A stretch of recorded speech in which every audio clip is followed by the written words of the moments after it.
राम नारायण राम। एही मंत्र रे प्रत्येक जिनिसर समाधान अछि। मंत्र एक भाषा अटे, जेउ भाषा उपरे एही समग्र विश्व अटिकिया अछि। यह ही प्रकृत ग्रंथ अटे। ग्रंथ को आमे काली द्वारा लिखि थाउ, किंतु विश्व प्रकृतिर गति ही प्रकृत ग्रंथ अटे।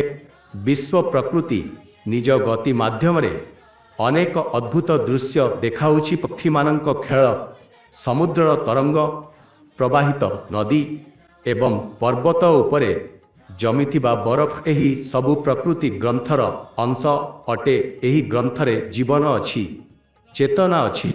एही महान प्रकृति ग्रंथरे असली कण लेखा अछि। आमे जहा देखुओ सेही भौतिक भाषा अटे, किंतु जेउ भाषा शिखिले समस्त शक्ति अधिकार करि पारिबो, सेही भाषा आत्मज्ञानर अटे। सेही भाषा को जानन्तु जेउथिरे समस्त भाषा को बस करि हेब। जेपरि एही विश्व अछि एवं एही विश्वर भाषा अछि, सेपरि प्रकृति नियम एही तत्व अटे। जदि आपण सृष्टिर एही भाषा को जानि पारिले, आपण समस्त शक्तिर अधिकारी होई पारिबे। एही शक्ति आम मध्यरे मध्य अछि। एही कारणरू आमे सेही अपार शक्तिर स्मरण करू। आमे एक बीजर रूपरे अछु। एही बीज जेतेबेले गछ हेब, तेबे एही शाखा माने फल फूल परि उत्फुल्ल हेब एवं यह अणिमा, लघिमा, अंतर्यामित्व, सर्वव्यापित्व, सर्वज्ञता इत्यादि शक्ति गुड़ी को प्रकाश करि।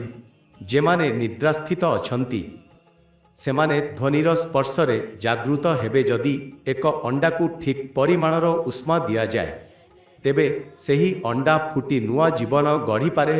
एभली भावरे मूलाधार चक्रे कुंडलिनी शक्ति गुप्त अछि। एही शक्ति को जागृत करिबा पई एहार स्मरण आवश्यक।